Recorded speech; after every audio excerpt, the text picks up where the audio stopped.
มีของเซอร์ไพรส์น้องเพิ่นนะพี่น้องเนาะอยู่ในกล่องขาวๆนี่แหละนะพี่น้องเนาะสิเป็นหยังก็ไปรุ่นนำกันได้อพี่น้องเด้อเนาะ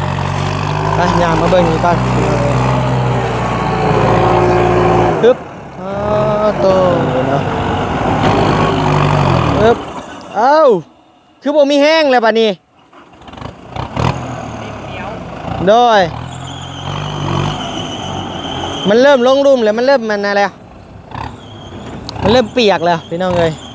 พอมาจำพ่อดิ้งด่า บอก ดิ้งยั เพิ่ ง น ไปละบาด เพิ่นมารุดที่ดินใหม่เด้บอกเพิ่นยันเพิ่นถาม อย่าเพิ่นถาม เลย เอาเพิ่นถามก็บอกเพิ่นด้วย เอาก็บอกละเด้ บอกพ่อปู่บอกลูกนี่แหละ โดยเอานั่งจะนั่ง ถ้าเป็นเงินแหละเอาเงินอ้ายน่ะให้เฮา บ่แล้ว นั่น เนี่ยสิเอาเงินอะไร โอ้ เก็บเลยไปเกินยังขึ้นบ่าย โห น้อยเอ้ยเงินนาลีเอ้ย นั่น อ๋อเท่าไรอ่ะน่ะเท่าไรเอาครับเอาถ่ายรูปกันบัดนี้ one two ที่แซะพี่น้องเอ้ยจะบายมือขอบคุณขอบคุณแม่จากพังไทยแล้วก็พ่อบ่ อ้ายจากพังไทย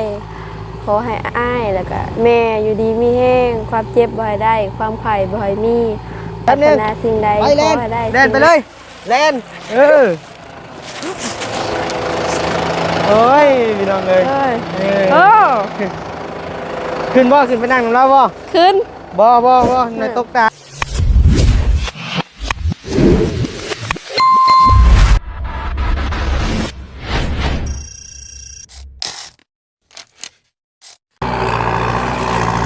พี่น้องเอ้ยเปิดภาพมาบาดนี่พี่น้องเอ้ยเนาะโธ่สิเละเลยได้นี่พี่น้องเอ้ยเนาะกองดินถ่วมหัวบาดนี่พี่น้องเอ้ยเนาะคะแนนว่าชื่อเป็นรถมานี่กับป้าพี่น้องเอ้ยบ่ต่ำกว่า30รถเนาะ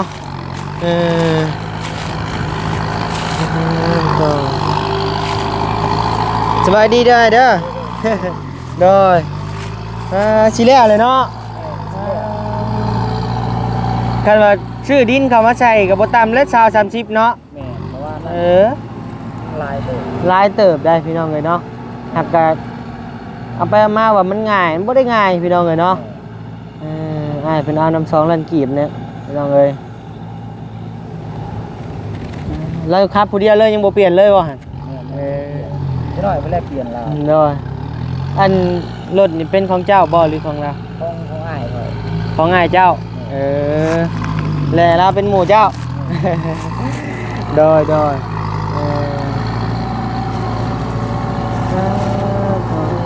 หัดทำมาไว้บอกกับไว้อยู่ได้พี่น้องเลยเนาะเพราะว่าแต่ว่างานยากบอกก็ยากอยู่พี่น้องเลยเพราะว่ามันได้ดุดขึ้นมาทีละหน่อยนะบอกคือแบบว่าเฮาอันถอกเลยฮะดุดแป้งอันนาดินง่ายเนาะอันนี้เฮาต้องได้เอาพานมันขดขึ้นมาอีกเลยจังดุดขึ้นมาอีกเนาะต้องได้ด้านขึ้นนั่นเลย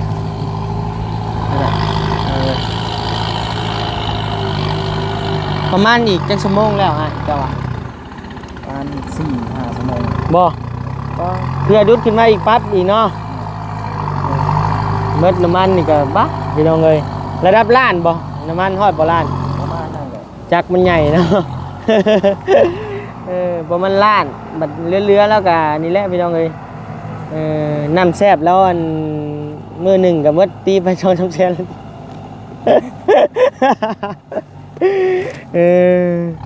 พี่น้องเอ้ยนี่แหละ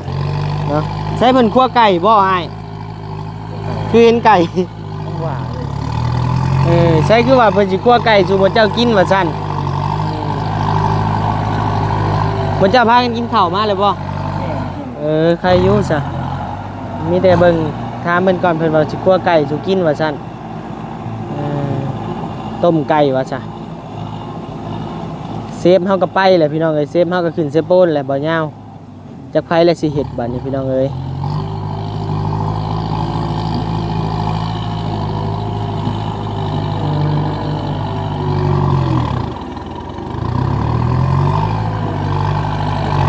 คันหนึ่งก็ได้เป็นขายนี่ รถนี่แม่ 800,000 800,000 บาทมือสองบ่ แม่นมือสอง มือสอง800,000ป้ามือหนึ่งเด้ ล้านปลาย ล้านปลายผู้ระดับล้าน5ล้าน6ผู้ยักษ์ ประมาณนั้นเลย ก็อย่าเห็นว่ารถบ่มีแอร์เดี๋ยวนี้ก็ราคาป้าต้องพี่น้องเลยเออ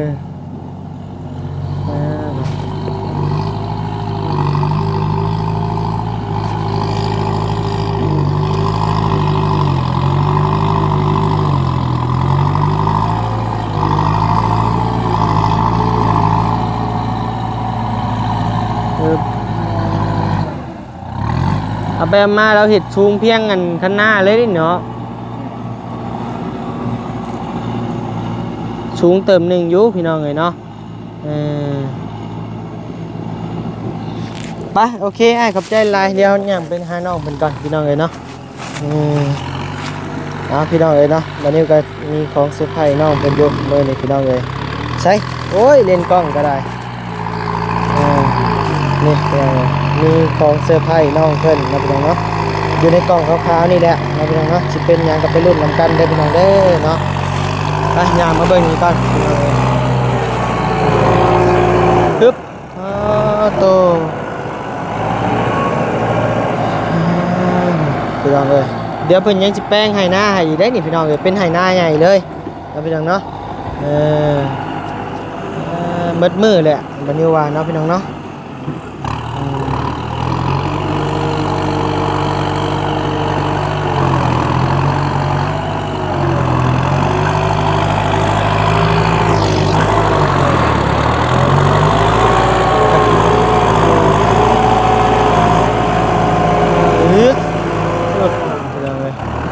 ดินมันน่ะเป็นดินนั่นดินทรายพี่น้องเอ้ยมันก็เลยอ่อนอยู่พี่น้องเอ้ยเนาะ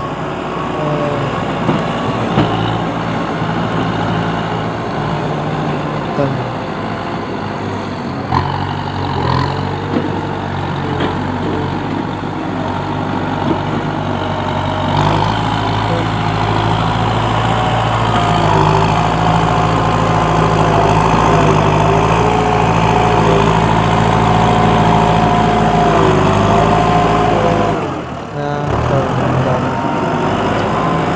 เดี๋ยวทางบัดนิวสิอัปเดตให้เป็นเบิ่งช่วงๆเด้อพี่น้องเด้อเนาะเดี๋ยวคลิปนี้ก็เป็นคลิปเซอร์ไพรส์น้องน้อยเฮาพี่น้องเอ้ยเนาะเป็นคลิปเซอร์ไพรส์เด้อพี่น้องเด้อแต่ว่าพาพี่น้องมาเบิ่งเวียกเบิ่งงานจักเล็กจักน้อยพี่น้องเอ้ยเนาะกกอันนี้ก็ต้องได้ตัดพี่น้องเอ้ยเนาะกกตัวนี้นี่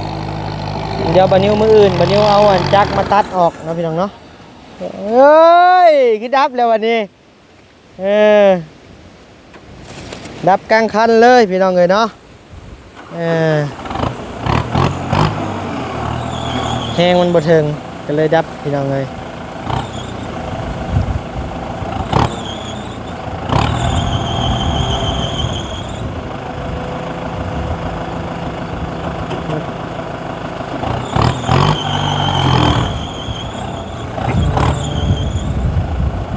ไถลงเลือดโคตรเนาะเอ้าคือบ่มีแห้งเลยป่ะนี่โดยมันเริ่มลงรุ่มแล้วมันเริ่มมันอะไรมันเริ่มเปียกแล้วพี่น้องเลยพ่อดินดากดินยังไปละบันใส่พันกันเนาะนั่นแหละ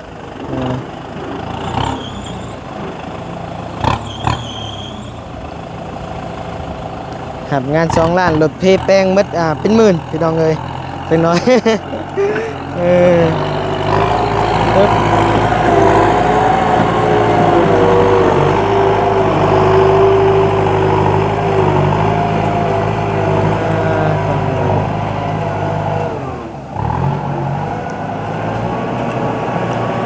พี่น้องเลยอวยหนามาหาทางน้องน้อยก่อนพี่เอ็ดมิจิดีอยู่คือบ่อยากมาหากันเนี่ยเขียนให้กันเลยบ่พี่น้องเนาะด้วยแน่ได้พากันมาอยู่พี่เนาะมื้อนี้เนาะสบายดีสบายดีเนี่ยพ่อนบมือเนี่ยสบายดีปะลุงเพิ่นแน่เนาะ ใช่ว่าอันพากันมากองกันอยู่พี่มื้อนี่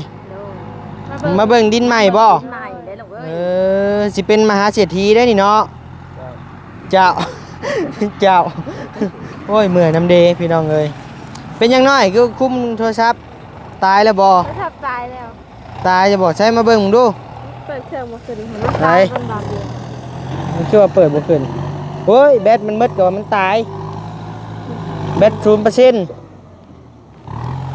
ตัวเจ้านี่ มันก็มาจากตายเลยมันฉากบ่เข้ามันเป็นน้ำก้นแต่ฉากมันหักมันนี่ก็ซ้ำมันนี่เบิ่งหัน แนวโตบ่หักษา มันเป็นน้ำโตเองน้อย มาให้ใช้ฉากเพิ่นก็ผลิตมันซ้ำเพิ่นผลิตนั่นแหละเนาะ บ่ต้องไปเล่นหรอก ต้องหักษาของน่ะ มันจังอยู่ได้ดน เออ บ่แม่นเห็นมันหักมันหักอีกแล้วช้าที่ช้ามอีกแล้ว เป็นน้ำโตเองเนาะพี่น้องเอ้ยเพราะว่าเฮามันบางเทื่อก็อาจจะหลงหักมันก็หักแหละแนมปะอยู่ซื่อๆก็บ่หักแหละ เบิ่นเคินผู้บ่าวบอกเคินผู้บ่าวแล้วไปงัดไปแง่อันบ่ ก็เคินแม่เลยเนาะ เอาเมื่อมาแล้วง่ายๆเป็นกะ เลย ไปออกมาพี่เฮาออกมานั่งอยู่แถวผมไปผมก็คามไปใกล้ชิแล้วแล้วนี่ก็ได้อดเอาอีกน้อยหนึ่งก็แล้วแหละพี่น้องเลยน่ะต้องได้เอาอันก้นมันขูดก่อนเลยจึงดุดขึ้นได้พี่น้องเลยเนาะอีหยังไฟมาเห็ดยันเห็ดยังไว้อยู่นี่บ่น้อยไฟมาเห็ดยังไว้อยู่นี่ โอ้พอมาจำมันเด้บอกเพิ่นเด้เพิ่นมารุดที่ดินใหม่เด้บอกเพิ่นยันเพิ่นถาม อย่าเพิ่นถาม เลย เอาเพิ่นถามก็บอกเพิ่นด้วย เอาก็บอกละเด้เด้ เออ บอกพ่อปู่บอกลูกนี่แหละ โดยเอานั่งจะนั่งอยู่นี่นั่งลง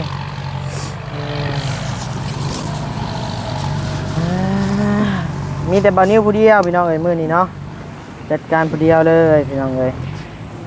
ทั้งง่ายเพิ่นก็เดินทางขึ้นเซโปนมาแล้วพี่น้องเอ้ยทางบ่าวพัดไทยก็ไปหาจักไปหาทางไผพี่น้องเนาะเหลือแต่บ่าวนิ้วผู้เดียวจัดการพี่น้องเนาะทางบ่าวนิ้วก็คือสิไปใช้บ่ได้มื้อนี้เพราะว่าอยู่ผู้เดียวเด้ต้องได้เบิ่งเวียกเบิ่งงานนำเพิ่นเนาะพี่น้องเนาะ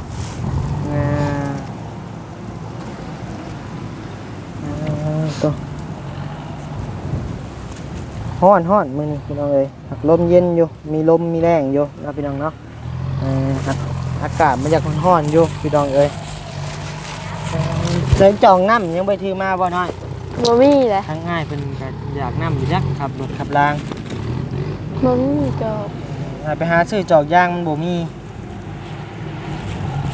กินแล้วข้าวนะยังบ่กินเลย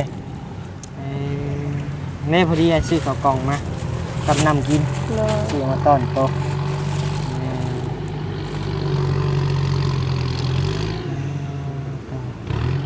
เนาะมีแต่รอพี่น้องเลยเนาะรอเบิ่ง ฮอดแล้วจากโมงพี่น้องเลยบาทนี้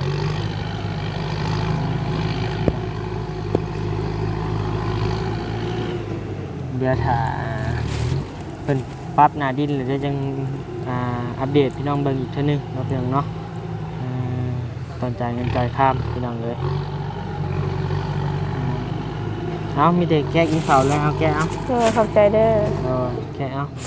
แกะกินรถอย่างเลยเนาะเข่าว่าหรือยังกันนะกันมึงก่อน เว้ยหรอก โมเห็นเข่าไปแกมึงดี อีหยังกันนะ ไม่ แกเลย เกี่ยวได้เลย เอาชื่อเข่ามันเอายังให้ซะนี่ฮะ บ่แม่นดอกผูก ใช้เข่าคือจะมีอันนี้ พ่อ ใช้ให้เพิ่นเบิ่งน้ำด้วยเข่าก็มีห่อยังไงน่ะ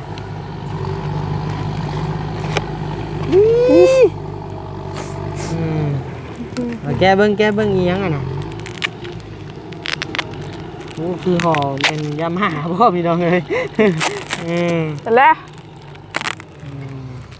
เนาะ กันแล้ว แล้วมือไม่อ่อนเมื่อละบาทนี้เนมยาม่าเขาคุกรถโต ว้ายได้สื่อมาเนาะ เอ้าโตเป็นผู้แกะห้อยนิ้วมือโต แม่นว่ะ บ่มีห้อยนิ้วมืออ้าย กระ เห็น สอบ บ่นี่ห้อยนิ้วมือนี่เบิ่งนี่นี่เห็นบ่นี่นี่ มันจักสั่นเลย จังแล้วเป็นเอาไห้เนาะไปอยู่จักสั่น โห เช็ดพี่น้องเลยเนาะ โหจักสั่น มันสิ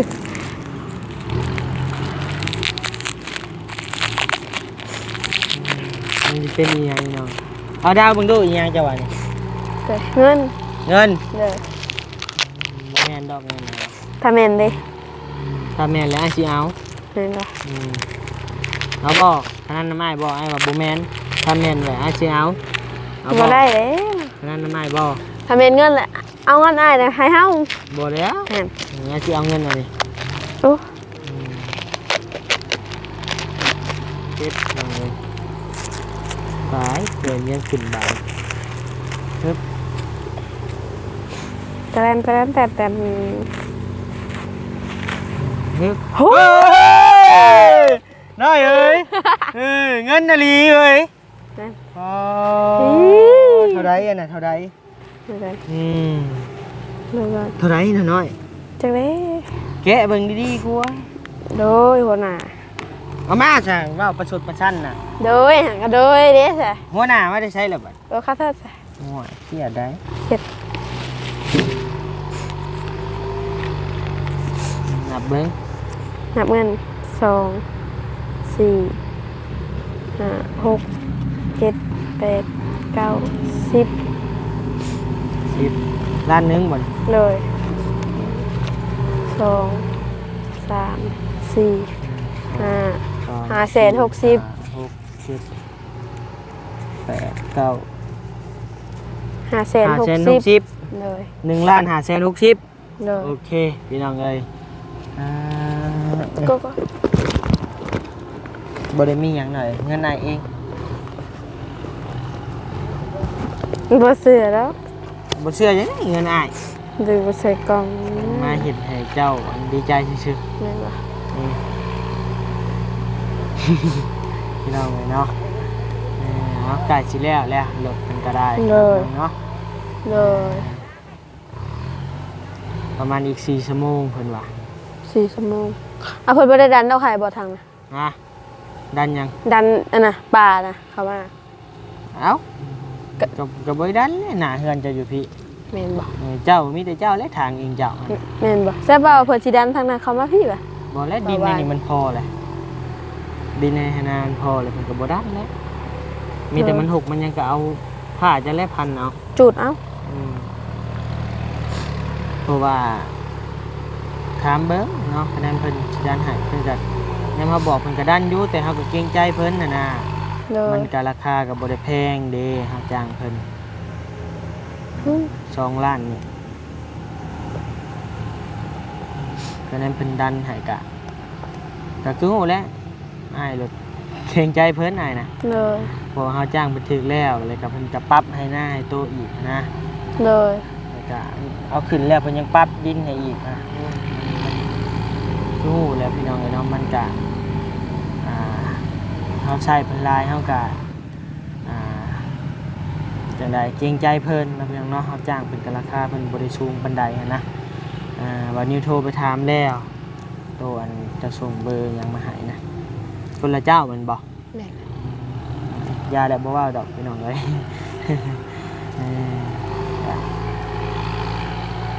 นี่แหละเนาะมันก็ราคาถูกพี่น้องเอ้ยเนาะถูกแหละถูกเลยแหละ เปรียบเทียบกับเจ้าอื่นพี่น้องเอ้ยบ่ได้ย่องแล้วได้พี่น้องเอ้ยเนาะบ่ได้ย่องแล้วแต่ว่ามันอยู่ลมแหละ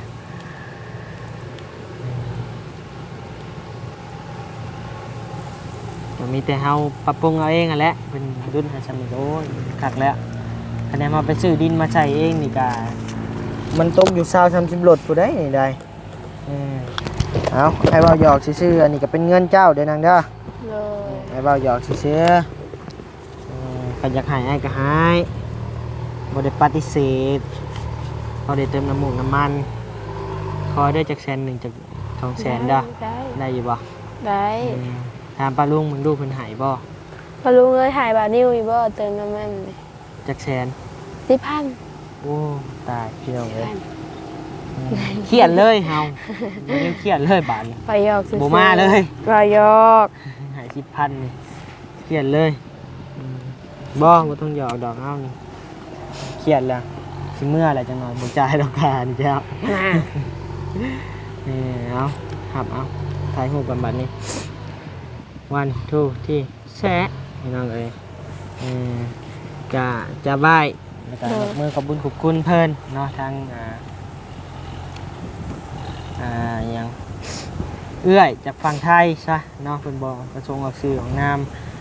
เพิ่นฝากมาอยู่ 2,000 บาทเนาะทางเอื้อยเพิ่นแล้วก็มีทางอ้ายเพิ่นฝั่งไทยกัน500 บาทเด้อพอดีเป็นเงิน 2,500 บาทอันนี้ค่าทำหนอกคำเนียมออกมากับประมาณเรือ2,000น้อยๆและ2,000กว่าแหละเนาะจะแลกเป็นเงินกีบมากระล้านกลัวๆเดี๋ยวพี่น้องเด้อเนาะเอามิตรเจ้าหนบมือขอบคุณเพิ่นเนาะให้เพิ่นอยู่ดีไม่แห้งก็ตามที่เจ้าเว้าได้หั่นแหละเนาะเอา ขอบคุณเอื้อยจากพังไทย เจ้า แล้ว เอิ้น ก็ เพิ่นแม่ก็ได้ แม่บ่ เอิ้นแม่ ขอบคุณแม่จากพังไทยแล้วก็พ่อบ่ อ้าย อ้ายจากพังไทยขอให้อ้ายแล้วก็แม่อยู่ดีมีแห้งความเจ็บบ่ให้ได้ความไข่บ่ให้มีปรารถนาสิ่งใดขอให้ได้สิ่งนั้นชมความมุ่งมั่นปรารถนาอย่าเจ็บอย่าจนลำรวยๆเด้อสาธุ เอาพี่น้องเอ้ยเนาะณตอนนี้ก็แจ้งการอีกเทื่อนึงเดี๋ยวพี่น้องเด้อเนาะเรื่องเงินน้องน้อยเฮาก็ยังขาดค่าหยกเสาคือเก่าพี่น้องเอ้ยเนาะบาทนี้ โดย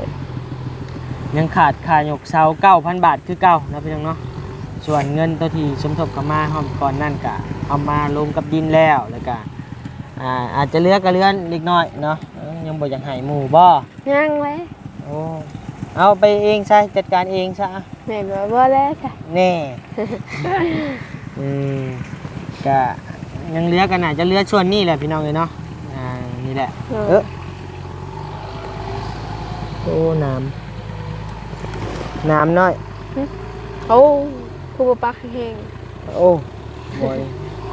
มันเป็นห่วงกันจักดีอันนี้ เด้ยใช่แล้ว คือโบปักแห้งๆเนี่ยวัดสักเอาเงินส่วนนี้บันนี้ก็จะเก็บไว้เดี๋ยวพี่น้องเด้อเพื่อจะไปรวบรวมกันเห็ดตั้งเสาเด้อพี่น้องเด้อเนาะไล่เลขกลมๆกันยังเหลือมีงบตั้งเสา 2,000 บาทเด้อพี่น้องเลยเนาะ เลย มีงบตั้งเสานี่ 2,000 บาทส่วนที่แล้วนั่นก็เอามาเป็นผลดินนี่เลยซะพี่น้องเลยเนาะโอเคพี่น้องเลยเดี๋ยวเก่าข้างไว้ก่อนสิรวมใส่กับเงินเก่านี่แหละ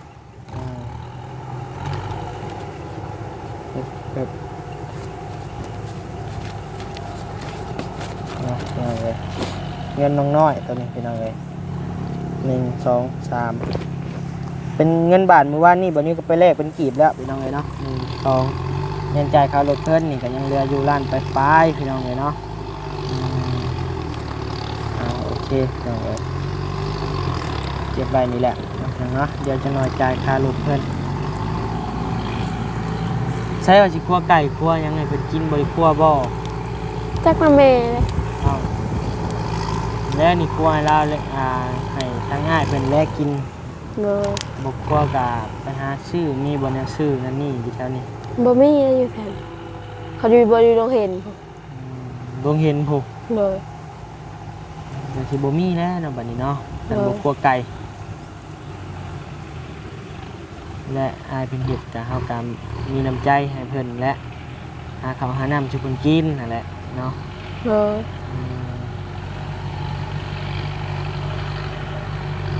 สังเกตได้ดวงเห็นแต่ไกลซ้ำบัดเนาะ1อยู่บ่ข้าวน้ำสัมปลา เฮามาบ้าน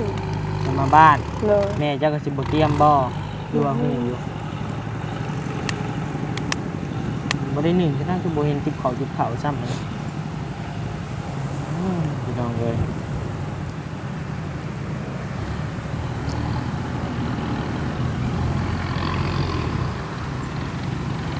อ้ายเพิ่นก็จะกินข้าวเลยบอกมาแล้วก็ลุยเวียกลุยงานเลยพี่น้องเอ้ย ชั้นเลยเดี๋ยวพอแล้วให้จีแลนไปหาซื้อของอยู่ของกินอยู่ดงเห็นแหละไปซื้อลาบมาสู่เขากิน โดย และไอ้ก็บอกอยู่ว่านี่หนึ่งข้าวหนึ่งน้ำว่าไปหาของอยู่ของกินสู่กันกินว่าไอ้ก็บอกโตอยู่ เฮามาบ้านพอดีแม่อายพัดใส่ดิมาครับ ไอ้ก็บอกคือกันแม่เจ้า บ่ฮู้ เอาโอเคจังได้ก็ยากพี่น้องเลยเนาะบ่มีปัญหาดอกนะพี่น้องเนาะแต่ไม่แต่วันนี้สิแลนออกไปซื้อเบิ่งอยู่ข้างนอกต้องเห็นพุ่นแหละใกล้เติบพี่น้องเลยประมาณ20ประมาณ10ปลายกิโล20นี่แหละไปอย่างหน่อยกะเดินไป อ่านแล้วรถแป๊บนึง ฮะ แป๊บนึงอ่านแล้วรถไปเนี่ย แป๊บหนึงอยู่แต่กลับไปกลับมาก็40โลน้ำมันไอ้ก็หมดเป็นแสนแหละ อันบอก เออ หาสิพันจ้ะ โอ้เหนื่อยดิพี่น้องเลยคอลอยรถหาไอ้10,000เหนื่อยแล้ว10,000 บาทค่าอายุ10,000 กีบก็ เพื่อสิไปหา10,000 บาท อาจจะ หา บ่มีหยังดอกพี่น้องเลยว่าหยอกน้องเอาน้ำนี่ไว้กินเด้อ ขอบใจเด้อ เบิ้งหาน้ำนี่กระตุก10,000เลย 10,000บ่ เออ จะให้หา5,000 ไปพี่น้องเลยเมื่อยดิว่าขอโทษน้ำพี่น้องเลยน้อยขี้ติ้วอันนี้นะ ว่าขอโทษเดี๋ยวพี่น้องเดี๋ยวว่าจริงว่าหยอกน้องเพื่อนพี่น้องเลยไปมาพี่ เอาน้ำให้อ้ายเพิ่นก็ได้ ฮะเอาน้ำไปให้อ้ายเราไปไป โอ้เอาออก ไปย่างเอาน้ำไปให้อ้ายเราเบิ่งดูให้แต่ผู้เดียวบ่ได้เด้หน่อย บ้า ต้องให้2 คนได้ต้องให้ละ2 คนได้ ก็น้ำมีตัวเปรี้ยวเด้ ไปเอาในรถนายอีกทุกหนึ่งไปแหลมไปเอาในรถนายเด้อทุกหนึ่งเด้อ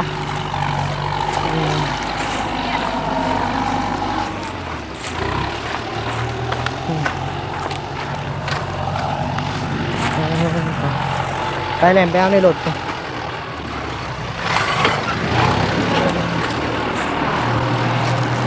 เปลี่ยนคนขับเลยเนาะบัดนี้เนาะ เราก็มาเปลี่ยนแผนกันแล้ว เปลี่ยนแผนได้น่ะโอ้ยับมากว้างอีกบ่ยับกว้างไปอีกประมาณ3 เมตร 2 เมตรบ่ได้น้อยเนาะ นี่แหละเอาออกแล้วเดี๋ยวผมรีบเลี้ยงเลยดิ โดยแล้วเอาแต่แถวนี้ก็ได้แล้วเฮาเบิ่ง นี่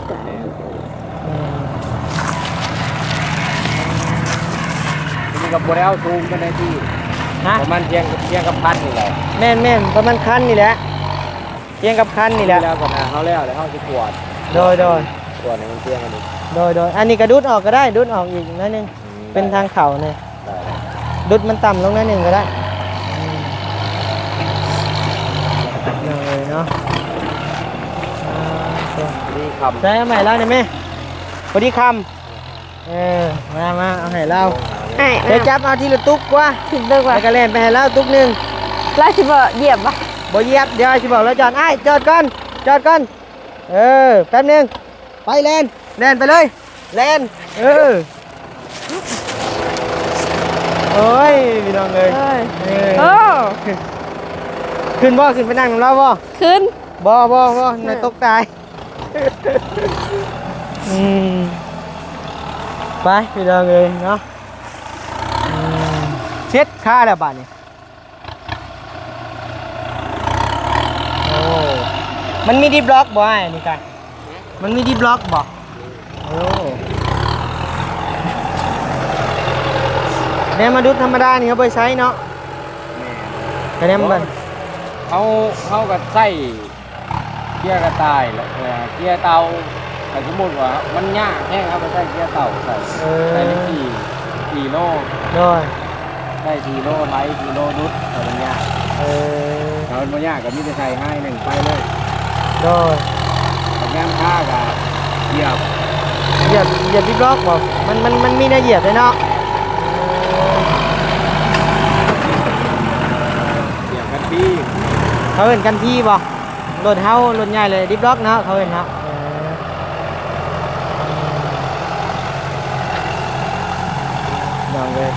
เนาะ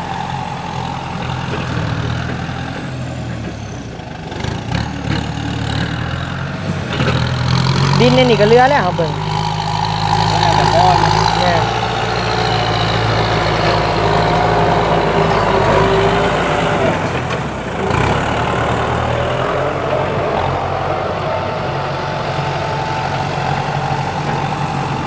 ไป หลายเติบ โดยไปแล้วเอาจนเอาพ่อไปแล้ว เอาเลยเที่ยงก็ได้ พอดีเพียงกับไห้หน้าเก่าเนาะไปโอเคเด้อเดี๋ยวไอ้ไปหาซื้อของอยู่ของกินก่อนกินข้าวแล้วบ่ไอ้ นิดหน่อยก็ได้ โอเคเดี๋ยวจิแลนไปซื้อของกินให้มีอยู่บ่ของกิน นิดหน่อยไอ้เรา โอ้ไอ้โอ้โอเคโอเค เจ๊ ใช่ไหม จะขี่รถเขาไปเอาแล้ว เพราะฉะนั้นเดี๋ยวจิแลนไปซื้อลาบจีนมาสู่กิน ชื่อล่า บ่เดี๋ยวจิจ่ายให้เดี๋ยวซื้อมาเลี้ยง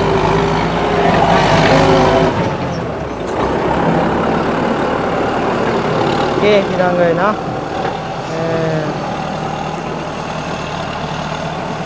นี่แหละพี่น้องเลยไปโอเคน้อยปะถ่ายอยู่นี่เด้อเดี๋ยวแลนไปซื้อของอยู่ของกินก่อน เลย เอาจังได้ก็ฝากติดตามชมหน่อยเด้อพี่น้องเด้อเนาะเรื่องชีวิตน้องน้อยพี่น้องเลยเริ่มใกล้จะเต็มแล้วเนาะพี่น้องเนาะใช้หนอกมือขึ้นดูหน่อยเบิ่งให้มันเห็นรถดุดน้ำเนี่ยเห็นดีๆตาน่ะโอเคพี่น้องเลยไปโอเคสบายดีโดยอยู่ดีไม่แห้งพี่น้องเลยโดย